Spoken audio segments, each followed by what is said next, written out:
Um, Fel o'n i'n dweud yn y fan yma, croeso oer i chi. Mae'n braf i ddechrau. Ond os da chi'n mynd i deimlo'n rhy oer, mae gen Tudur y Grym i ddiffodd yr awyru air-conditioning. Dwi'n sôn am Tudur, gai wahodd o i gyflwyno'r cyhoeddiadau.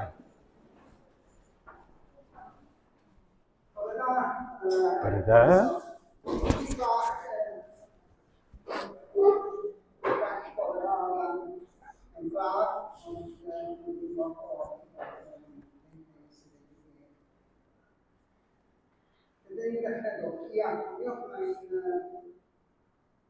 Wrth eglwys ar diwedd y gwasanaeth, heddiw bore yma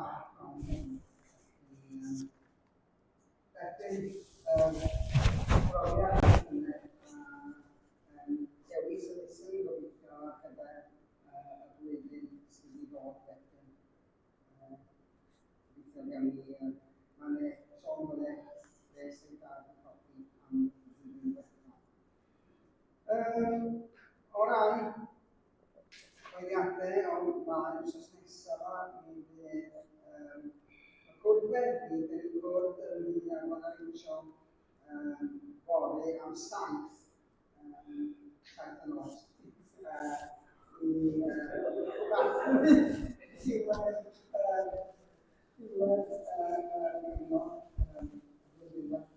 gwrthweddi mewn gilydd. Dwi'n credu mae gwahoddiad i ddod os ydych chi'n yn gyson y croeso i ddod, ond bod ar eisiau cael gwybod bod ni'n siŵr bod ni'n gwybod. A wedyn, mae rhywbeth yn dod i fewn am y cyfnod am yr haf, dwi'n bydd yn ei ddechrau yn Ysmegi. A wedyn, dwi'n yn ddechrau mewn ffordd wrth gwrs gyda'r tîm yn nesaf am wneud sy'n gynnal leis a galwni. A wedyn, neidio wedyn i Sul nesaf a bydd gwasanaethau gan ofal am i gloi y blwyddyn. Mi gawch chi manylion, mae manylion mis Awst yn dalen, felly mae cyfnod enfawr cyfle dal i chi gyfrannu i Venezuela os da chi isio Venezuela.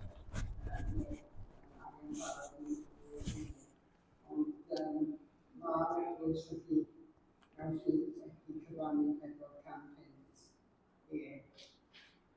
punt i'r achos. Felly, dwi'n meddwl ni am stwff.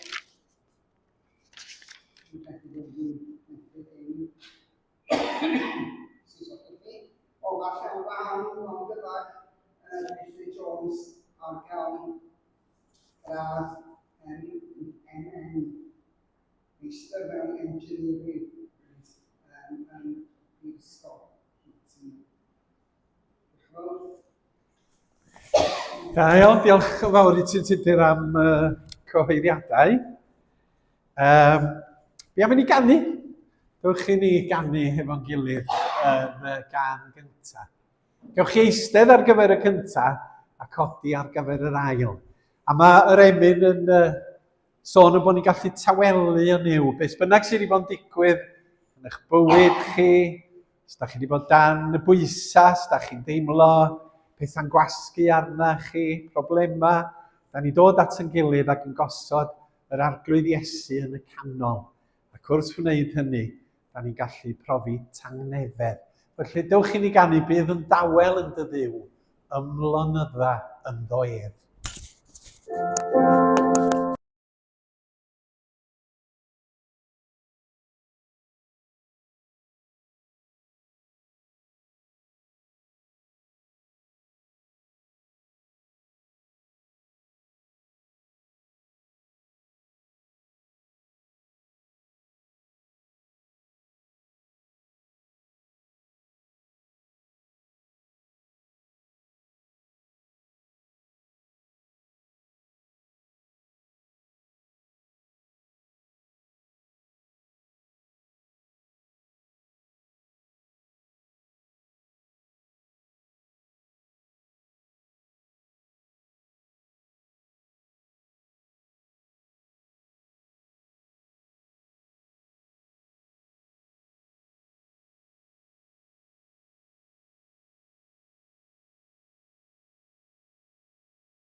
ysbryd, fe geianddo noddfa gref.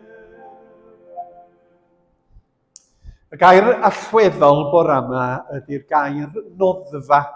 A dyna'r testun sydd yn rhedeg drwy yr oedfa. A nawn ni ddarllen adnod cyntaf Salm 46. Da ni yn gyfarwydd falla'r geiriau. A mae Duw yn noddfa i ni, cymorth hawdd ei gael mewn cyfynder. A dyma fersiwn Beibl.net, bod Duw yn noddfa yn fan lle gan ni'n gallu dianc am ddiogelwch a lloches a hapusrwydd a thangnefedd. Newch chi ddarllen y tair adnod yma efo fi. Mae Duw yn ein cadw ni'n saff ac yn rhoi nerth i ni. Mae bob amser yna i'n helpu pan mae trafferthion. Felly fydd gynnon ni ddim ofn, hyd yn oed peter ddeiar yn ysgwyd a'r mynyddoedd yn syrthio i ganol y môr, gyda'i donau gwyllt yn troelli ac yn ewynu. Mae'r mynyddoedd yn crynu wrth iddo ymchwyddo. Y salmydd yn dweud, y lle saff i ni yn bywydau ydy gyda Duw, yn Duw, ac fel Cristnogion, da ni'n cyrraedd y man hwnnw drwy'r arglwydd Iesu. A mae'n cyfleu y syniad o fod bywyd yn fregus, bod bywyd yn anodd, bod bywyd yn ansicr, ond beth bynnag sydd yn digwydd, mae Duw yn ein cadw ni'n saff ac yn rhoi nerth. Mae bob amser yna i helpu pan mae trafferthion. A mae hynny'n amlwg yn golygu, diolch yn cadw ni rhag trafferthion, ond mae'n cadw ni'n saff yn y trafferthion, yn y dagra, yn y dychryn. Ac oherwydd sicrwydd tragwyddol, tyda ni ddim yn ofni y byd, na'r gelynion, na marwolaeth, oherwydd yn bod ni'n saff gyda Duw. Gawn ni ailryweddi. Diolch am gyfle i daddoli di y bore yma, Dad Nefo. I ddod at yn gilydd fel chwiorydd a brodyr yn Iesu Grist. Ac i roi y cwbl yn cyd-destun di. Dy gariad yn yr Iesu, dy iachawdwriaeth, dy bresenoldeb, dewyllus dy dangnefedd ar yn cyfer ni. A gad i ni sylweddoli bob amser dy fod ti yn noddfa i ni, yn fan diogel i ni allu llechu ynddo fo, ac yn gymorth parod mewn cyfynder, yn helpu ni mewn trafferthion. A chyda'n gilydd, da ni yn daddoli di, da ni'n dosod di yn y canol y nawr, yn gosod y gariad a dy newyddion da fel blaenoriaeth. Ac yn gweithio bydd yr ysbryd glân yn helpu ni yn ystod yr awr bach yma i dyfoliannu di, i ystyried rhan o arwyddocad dy eiria yn y Beibl, i weddio dros y byd hwn a'i drafferthion, ac i ddatgan gyda'n gilydd Duw sydd noddfa a nerth i mi, cymorth parod mewn cyfynder. Gofynnwn yn enw Iesu. Amen. Dewch i ni ganu eto, ac ewch chi godi i ganu y tro yma. Sefyll o dan adain cariad Duw, a ddaw a hedd i ni. Gwneisir ei ewyllus yn ein byw drwy'n foliant, moliant iddo ef.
Dwi eisiau sôn ychydig am noddfa. Noddfa yn gyffredinol, dwi'n meddwl am cenedl noddfa. Bod y gwleidyddion yma yng Nghymru wedi penodi Cymru fel cenedl noddfa. Ac yna datblygu yn rhafodaeth i ymlaen i ystyried yr gwersi am noddfa yn yr Hen Testament ac yna hefyd yn yr Testament Newydd.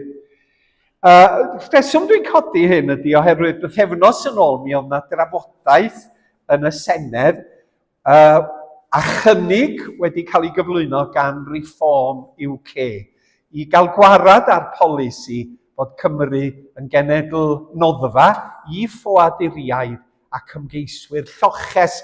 Felly mae o'n rhywbeth cyfoes iawn a rhywbeth sydd yn dod i'r brig yn y trafodaethau gwleidyddol ac yn y blaen. Wrth feddwl am fewnfudwyr a ffoaduriaid o draddodiadau gwahanol yn dod i fyw yma yng ngwledydd Prydain ac yng Nghymru. Yn y darn cyntaf, dwi eisiau i ni feddwl am y polisi o genedl noddfa, bod gwleidyddion Senedd Cymru wedi dynodi yn bod ni i fod yn genedl ac yn wlad lle mae'n bosib i bobl ffoaduriaid ac ymgeiswyr lloches deimlo'n ddiogel. Deimlo fod o'n le da a lle maen nhw'n gallu cael lloches i fyw ynddo fo. Mae gweledigaeth Llywodraeth Cymru, Cenedl Noddfa, Nation of Sanctuary, wedi cael ei lansio ers 2019 ac yna fe garfodd o'i hyrwyddo eto flwyddyn dwytha ac eleni. A'i nod ydy sicrhau fod pobl sydd yn ffoi o sefyllfa o erlyd a rhyfel a chreulondeb yn cael ei croesawu a'i cefnogi wrth ddod yma i Gymru. Wrth gwrs, dydy Senedd Cymru ddim yn gyfrifol am bolisia mewnfudo. Does ganddo ni ddim y grym i effeithio ar hynny o gwbl. Senedd San Steffan sydd yn dynodi ac yn rheoli ynglŷn â pobl sydd yn dod i mewn i wledydd Prydain. Ond mewn cymdeithas war, mae o yn addas fod pobl sydd yn ffoi o ryfel ac erledigaeth a dychryn yn gallu cael lloches a chartre a nodded. Ac felly os ydy Cymru yn genedl war, dyma sydd yn addas i ni ei wneud. Rwan ta, dwi ddim yn sôn am fewnfudo'n gyffredinol, oherwydd mae yna lot o gymhlethdodau ynghlwm hefo pobl sydd yn penderfynu dod i mewn i wledydd Prydain. Sôn ydw i am y rhai hynny sydd yn ymgeiswyr lloches, a mae bob un sydd mewn sefyllfa o berygl a hawl i geisio lloches mewn gwlad mae o'n teithio iddi. Mae'n gyfraith rhyngwladol rhwng y gwledydd mae yna wleidyddion twp y dyddiau yma sy'n anwybyddu polisia rhyngwladol ac yn gwneud beth bynnag maen nhw isio yn ei ymddygiad tuag at cenhedloedd eraill. Prif egwyddorion Cenedl Noddfa, Nation of Sanctuary, ydy rhoi croeso a chydnabod urddas pob person, pwy bynnag ydy o, lle bynnag mae'n dod, beth bynnag ydy ddiwylliant, ei iaith, ei grefydd, na'i gefndir, ac felly gweld y person gyntaf. Ac fel Cristnogion, da ni yn credu fod pawb wedi greu ar lun a delw Duw, am bod ni'n gyfartal ger bron y creuwr gyda'n gilydd. Does na neb yn israddol i berson arall yn gynhenid. Pobl sydd yn creu y rheola hynny. Pobl sydd yn creu yr drwg deimlad a'r gwrthdaro hwnnw. A pob enaid byw yn gydradd a'i gilydd ger bron Duw o fewn y greadigaeth. Mae polisi cenedl noddfa hefyd yn trio annog integreiddio rhwng pobl o ddiwylliant gwahanol i fod yn rhan o ddiwylliant newydd, dieithr iddyn nhw eu hunan.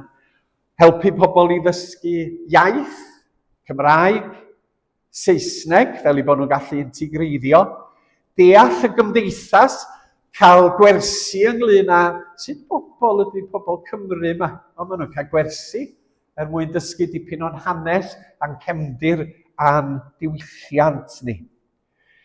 Mae'n bolisi sydd yn seiliedig ar hawliau dynol, trin pawb yn deg, rhoi adnoddau sylfaenol bywyd i bobl a parchu hawliau plant ag oedolion. A mae pwyslais yn yr polisi yma gan Llywodraeth Cymru ar trio creu harmoni yn hytrach na anghytgor bod cymdeithas wedi i gwahanu oddi wrth ei gilydd ar seiliau diwylliannol ac oherwydd hynny fod yna atgasedd yn codi. Ddylia ni gael trafodaeth ar ddiwedd y gwasanaeth, ond gynnon ni gwrdd eglwys. Oherwydd mae yna lot o bethau'n codi ynglyn â hyn. A dwi'n gweld cwestiynau tu ôl i'ch llygyd chi y bore yma. Meddwl, o ia, mae hyn yn golygu, mae hyn yn golygu. Beth am just crafu'r wyneb ydw i y bore yma. Mae o hefyd yn ceisio rhoi cyfleoedd i bobl sydd wedi symud i mewn i Gymru, fel i bod nhw'n cael mynediad at addysg, at iechyd, at gymorth, o fewn i pwera sydd wedi cael ei datganoli i Senedd Cymru.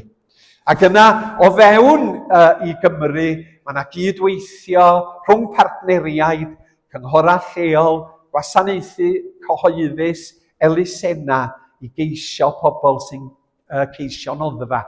A da ni'n cyffwrdd hyn yn rhannol hefo Enfysgobaeth, mae yna ganolfan ar Newport Road, Trinity, sydd yn rhoi cymorth i ymgeiswyr lloches a nifer o fudiadau eraill o fewn i'r brif ddinas.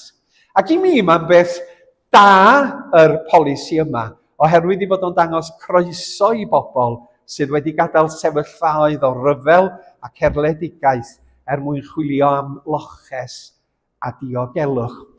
Rwan ta, mae yna lot o gwestiynau yn codi pan da ni'n dechrau trafod mewn fudo.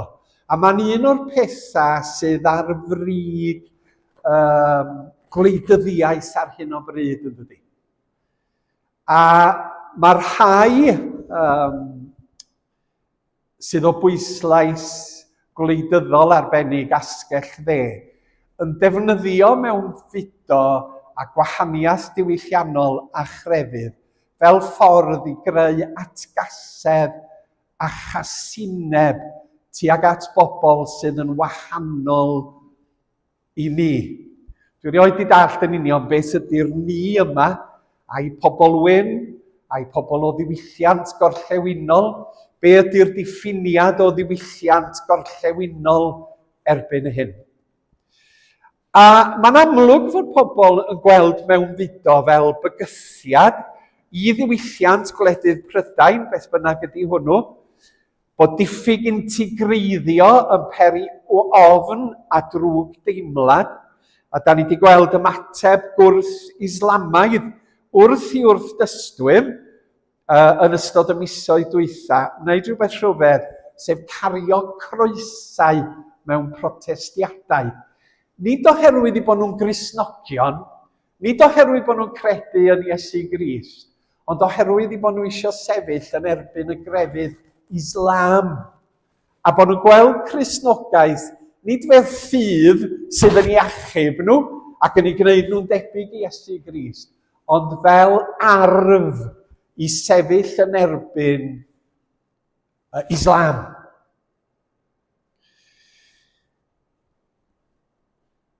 Hefyd, da ni wedi gweld newid gwleidyddol ym Mhrydain. Mae gwleidyddion asgell dde yn ceisio creu drwg deimlad a chynnen drwy ddweud bod y polisi cenedl noddfa yng Nghymru yn golygu bod mwy o bobl ddieithr yn dod yma i Gymru.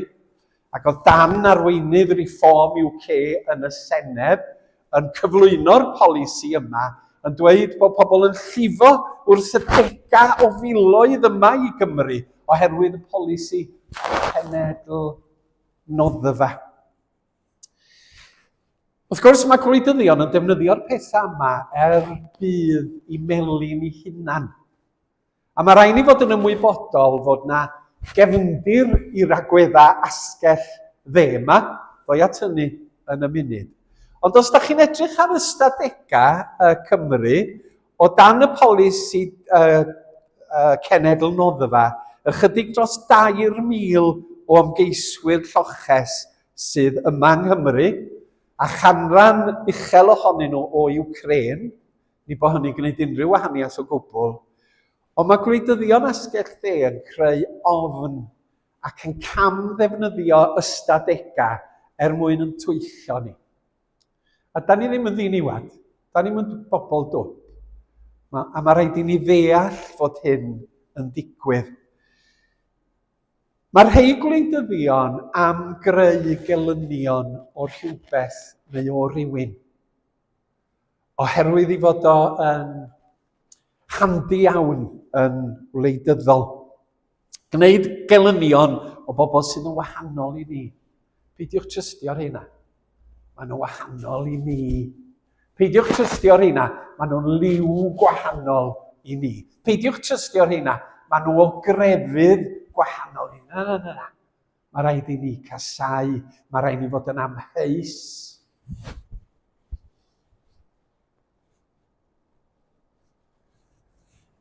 A mae gwleidyddion yn creu ofn fel hyn ac yn creu gelynion yn aml oherwydd i fod o'n y pen draw yn dod â grym ac awdurdod iddyn nhw reoli. A'r nod yn y pen draw hyd y gwelai ydy cyfoeth, dod yn fwy cyfoethog.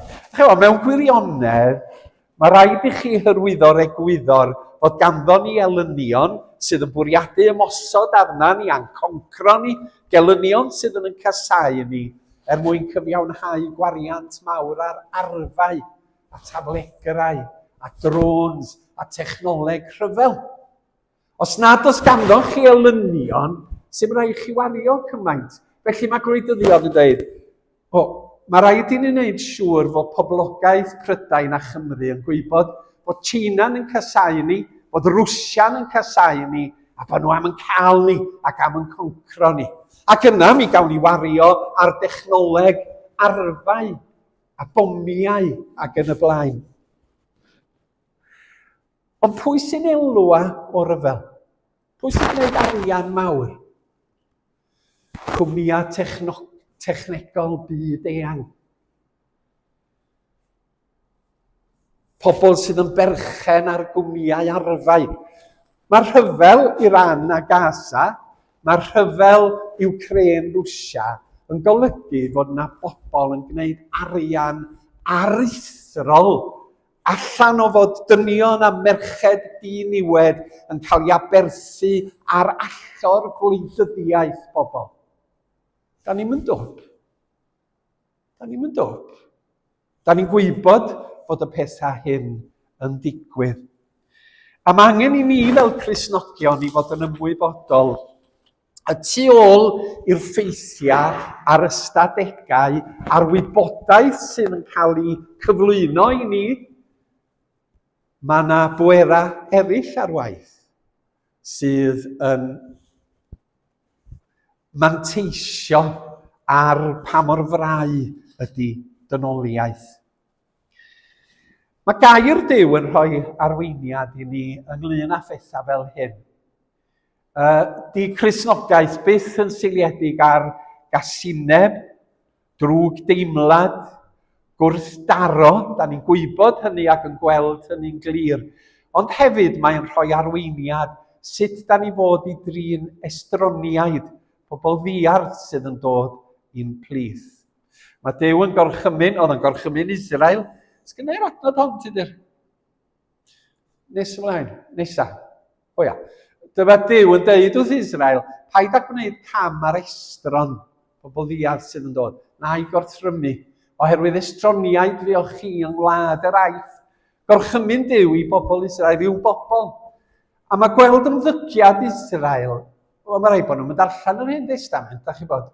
Oherwydd o Duw yn rhoi pwyslais ar bod nhw'n waraidd tuag at bobl oedd yn wahanol i chi eich hun.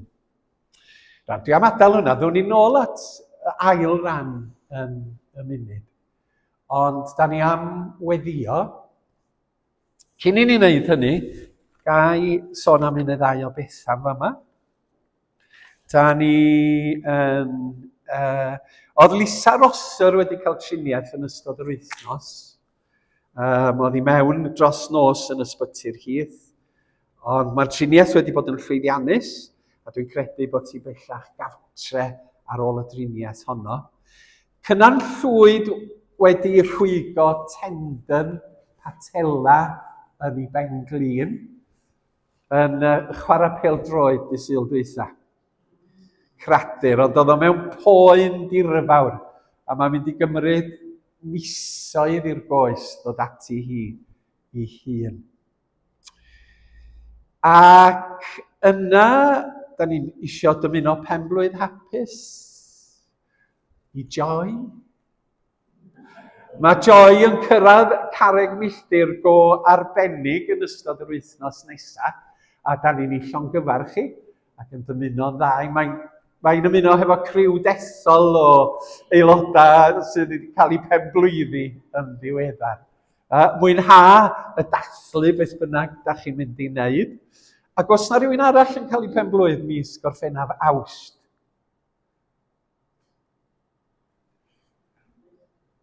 Neb arall? Mae Liz yn cael ei penblwydd. Da ni dymuno penblwydd i Liz hefyd. Be am i ni ganu penblwydd hapus i'r ddwy os gawn ni nodyn yn Catrin?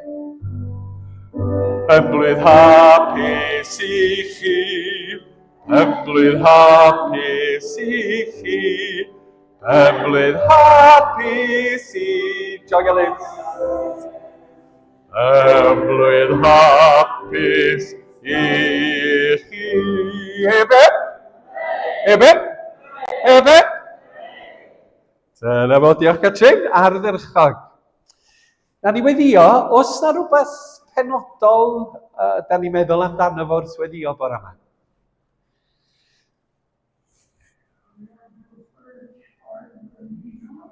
Sioe Frenhinol.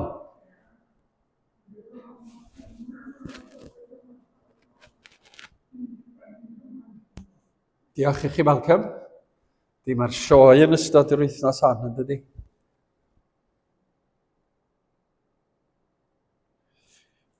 Unrhyw beth arall?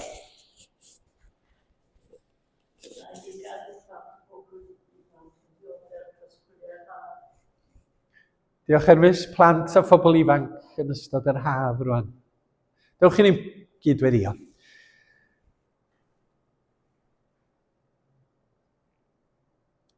I ti yma'r clod y bore yma, Dad Nefal, fel bob amser. Oherwydd dy fod ti yn griwr bendigedig wedi rhoi y byd hwn dan ni'n gofal ni. A'r byd yn dy glodfori di, oherwydd yr amrywiaeth sydd ynddo, oherwydd y lliwiau a'r siapiau, a'r rhywogaethau anifeiliaid, ac oherwydd amrywiaeth dynoliaeth. Maen nhw gyd yn sôn am y criwr, yn dweud nad pa damwain ydy'r hyn sydd wedi digwydd, ond i fod o wedi digwydd yn ôl dewyllus di. A dyro ni y ddawn i fwynhau hynny, i fwynhau y cread, i fwynhau dy heilioni di tuag ata ni, i fwynhau y bwyd da ni'n bita a'r diod da ni'n ei yfad, i fwynhau harddwch y môr a'r afonydd a'r llynnoedd, i fwynhau a gwerthfawrogi teulu, a ffrindiau, a chymdogion, a'r ystyr a'r cyfoeth a ddaw i ni drwy'r holl bobl sydd o'n cwmpas. I fwynhau yr amrywiaeth o fewn I ddynoliaeth. Nid un cenedl a wnaethost, ond miloedd o genhedloedd. Nid un iaith nes di chreu, ond miloedd o ieithoedd. Nid un math o bobl na llwyth na thylwyth, ond amrywiaeth eang sydd yn frodwaith dy greadigaeth di. Nef a deiar tir a môr sydd yn datgan mawl i'r ior. Fyny dillai fenaid fod yn y canol heb roi clod. Derbyn yn diolch am yr hyn da ni wedi dderbyn heddiw. Y bendithion da ni'n ei cymryd mor ganiataol, bod ni wedi cael iechyd I ddod i'r cwrdd, bod ni wedi gallu cerdded yma, bod ni wedi cael bwyd a diod ar yn bwrdd. Diolch I ti Arglwydd, a madda yn bod ni yn aml mor aniolchgar. A mae'r byd yma yn gallu'n gwneud ni yn aniolchgar, oherwydd yn bod ni'n chwilio am broblemau ac am anghytgod, am yr hyn sydd o'i le yn hytrach na'r hyn sydd yn iawn. Ac wrth feddwl am noddfa, fe weddiwn am harmoni a heddwch rhwng cenhedloedd y byd, mewn oes lle mae yna ymgymaint o wrthdaro. Y bydd dynoliaeth yn dysgu bod yna ffordd ragorach i'w byw, a dy fod ti wedi datguddio y ffordd honno yn Iesu Grist. Y pwyslais ar faddeuant, y pwyslais ar beidio a dial a talu pwys yn ôl, y pwyslais ar beidio a pharatoi am ryfel, y pwyslais ar letugarwch a chroeso a heilioni. Dyma ffordd dy deyrnas di, dyma dewyllus di ar gyfer dynoliaeth. Fe gofiwn am y sioe amaethyddol yn Llanelwedd yr wythnos hon, ac am yr sector amaethyddol sydd yn aml yn mynd trwy gyfnodau anodd, a ffermwyr yn methu gwneud digon o elw I gynnal I teuluoedd. Ac fe weddiwn y bydd yna adnewyddiad ymhlith amaethwyr, y bydd cyfnod da'n dod i'w rhanw, y bydd y sioe yn gyfle I ddathlu a chyfarfod ffrindiau ac hefyd I ddysgu ynglyn â sefyllfa fel cynhesu byd eang. O ran y tywydd mae'r misoedd dwytha yma wedi bod yn heriol I ffermwyr Cymru, oherwydd nad oes na digon o law gweld cropia yn gwywo, yr anifeiliaid angen I dyfrio mwy. Ac ar i'r hanw, da ni'n gweddio byddan nhw'n cael glaw, bydd yn ddigon I dyfu y cnwd. Gwarchod y ffermwyr ym mhob ardal ac ym mhob cwmwd, fel I bod nhw'n gallu cynnal I teuluoedd, a fel I bod nhw'n gallu darparu bwyd ar yn cyfer ni fel cenhedloedd. Ac ar ddiwedd tymor y ddysgol, da ni yn gweddio dros yr ysgolion yn diolch am ei gwaith mawr, hefo teuluoedd, ieuenctid a phlant. Yn gweddio dros yr holl athrawon sydd wedi gweithio yn galed yn ei meysydd, y byddan nhw'n cael cyfle I ymlacio ac I ymorffwys ac I gryfhau ar gyfer y flwyddyn nesaf ar ôl yr haf. A da ni'n meddwl am y plant, a'r myfyrwyr, a'r ieuenctid yn ystod tymor y gwyliau, wrth I batryma bywyd newid am gyfnod, y byddi di'n gwarchod drostyn nhw, yn ei diogelu nhw. Y byddi di'n adeiladu bywyd teuluol, fel bod plant yn cael cefnogaeth, a maeth, a chariad. Gymaint o blant Cymru yn byw mewn clodi mawr ar hyn o bryd, lle nad ydy gofalwyr a'r rhieni'n gallu darparu bwyd na gofal digonol.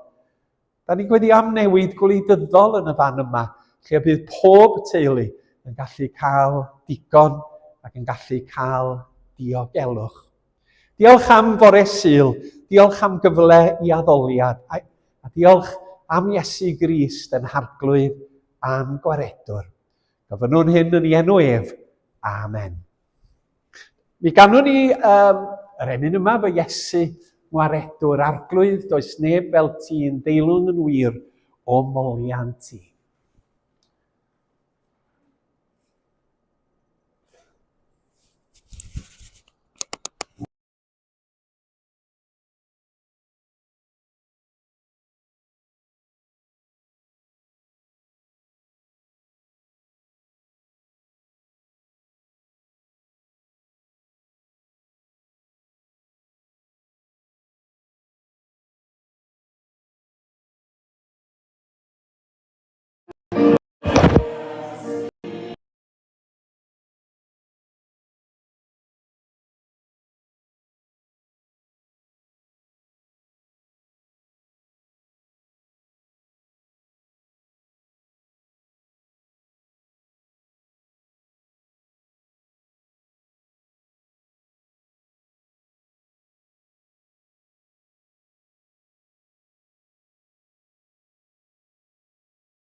Gloeddiwch i Dduw newydd gan. Ond o'n i'n sôn am cenedl noddfa. Mae yna egwyddorion yn cael eu cyflwyno yn y Beibl sydd yn sôn am rhywbeth tebyg i hynny. Dio ddim yn syniad newydd. Felly edrych yn sydyn ar ddau beth. Yn yr Hen Testament, da ni'n cael y syniad o dinas noddfa, ac yn yr ail beth yn sydyn fydd Iesu Grist fel noddfa. Felly, da ni'n cael cyfeiriad at dinas noddfa yn Niwmeri 35. Fel hyn mae y gair yn dweud. Mae'r arglwydd yn dweud wrth Moses, dweud wrth bobl Israel, pan byddwch chi'n croesi'r Iorddonen i wlad Canan, oedden nhw'n yr Ariannwch ac oedden nhw'n mynd mewn i wlad yr Addewid, rhaid i chi ddarparu rhai trefi yn drefi lloches. Lloches, lle oeddech chi'n gallu cael diogelwch. Bydd y trefi yna yn lle saff i ddianc rhag perthynas yr un gafodd ei ladd sydd am ddial. Ddylai'r lladdwr ddim cael ei ladd cyn sefyll ei brawf o flaen pobl. Rhaid darparu 6 tref lloches, 2 o'r ochr yma i afon Iorddonen a 2 yn Canan. Bydd y 6 tref yma'n drefu lloches i bobl Israel, i bobl o'r tu allan ac i fewn fudwyr. Gall unrhyw un sy'n lladd person arall drwy ddamwain ddianc iddyn nhw. Rwan, yng nghyfraith Duw yn yr Hen Testament, mae yna rannau ohonyn nhw sydd ar gyfer, sydd yn gyfreithiau sifil ar gyfer cenedl Israel. Yn Iesu Grist mae'r hynny'n dod i ben, oce? Ond mater arall di hynny. A sôn am manslaughter mae o'n y fan yma. Manslaughter, dydwch chi bod ganddoch chi darw, a bod tarw yn cornio'ch cymydog chi ac yn eich lladd chi. Mi oedd gan y gymuned hawl i ymosod a'ch lladd chi, ond mae Duw yn ei drigaredd yn darparu diogelwch i bobl. Ac felly, mi oedd yn gosod 6 dinas lle oedd pobl oedd wedi cyflawni manslaughter yn benodol, ddianc, mwyn cael achos teg. Ac felly, mae dinas noddfa yn cael ei gyflwyno gan Dduw, lle oedd pobl yn gallu mynd i gael cyfiawnder a diogelwch. A sylwch mae o'n sôn ar y diwedd yn y fan yma, i bobl Israel, i bobl o'r tu allan ac i fewn fudwyr. Sef bod nhw hefyd yn cael eu cynnwys o fewn i'r egwyddor yma o dinas noddfa. A doedd pobl ddim yn gallu dial arnach chi os oeddech chi'n mynd i ddinas noddfa. Doedden nhw ddim yn gallu llabuddio a lladd chi os oeddech chi mewn i ddinas noddfa. Ond oeddech chi'n gallu derbyn achos cyfiawn yn y fan honno. Dwi'n mynd i ymelaethu ar hyn. Jyst sôn bod yr egwyddor yn bodoli miloedd o flynyddoedd yn ôl. A bod Duw drwy hyn yn dangos i drigaredd a'i ras. Ond mae Iesu Grist hefyd yn cael ei gymharu i noddfa. Nes i anghofio darllen y darlleniad oedd yn dweud, deuwch ata fi bawb sydd yn flinedig ac yn llwythog ac ni esmwythaf arnoch. Geiriau'r arglwydd Iesu yn dweud, dewch chi ata fi i gael noddfa. Os da chi di blino, os di bywyd yn galad, dewch ata i, a mi na i roi noddfa a diogelwch a sicrwydd i chi. Dwi'n eidio dros Anna fama, herwydd bod ganddo ni y cwrdd eglwys. Nes i ddyfynu Salm 46:1 yn do. Duw sydd noddfa a nerth i ni, cymorth hawdd ei gael mewn cyfyngder. Ond yna, mae rheion emyna ni yn sôn am yr Iesu fel noddfa. William Williams Pantycelyn ac Ann Griffiths, da ni wedi canu hon lot o weithiau, ond darich chi sylwi'n yr ail bennill, noddfa pechadur trist. Bod ni'n gallu dod at yr Iesu am achubiaeth, dan bob drylliedig fyriw. Beth bynnag sydd wedi'n brifo ni yn yn bywyda, pa bynnag euogrwydd sydd yn pwyso arna ni, mae yna faddeuant a noddfa a lloches i'w gael gan Dduw yn Iesu Grist. Ac os da chi'n teimlo felly heddiw yma, os da chi'n teimlo bod bywyd yn stressful ac yn anodd a bod problemau yn drwm arnach chi, bod yna bethau da chi'n ei ofni, dewch at Iesu Grist. Oherwydd yn yr Iesu, da ni'n cael noddfa a sicrwydd. Rhowch eich ffydd yn Iesu Grist. Mae yna faddeuant a chynhaliaeth, noddfa pechadur trist. Ac yna Ann Griffiths ynde. Dyma babell y cyfarfod. Mae'n meddwl am y tabernacl yn yr Hen Testament a'r deml. Dyma gymod yn y gwaed, Iesu di marw dros yn pechoda ni. Dyma noddfa i lofruddion. A mae'n cyfeirio nôl at niwmer yn y fan yma. Yn yr Iesu, beth bynnag da ni'n ei wneud, bod ni'n gallu canfo diogelwch a heddwch cydwybod. Dyma'i gleifion feddyg rhad. Dyma fan yn ymyl diwdod i bechadur wneud ei nyth a chyfiawnder pur yn efoedd yn siriol wenu arno byth. Felly mae egwyddor noddfa yn yr Hen Testament yn arwydd neu'n symbol o'r noddfa yn yr arglwydd Iesu Grist ar ein cyfer ni. Mwyn ei enw. Amen.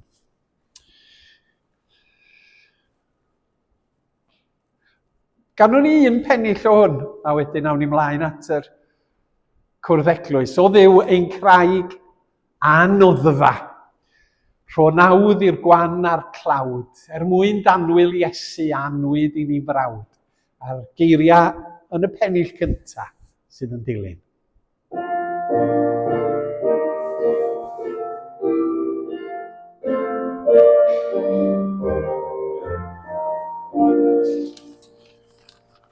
O Dduw ein craig a noddfa, rho nawdd.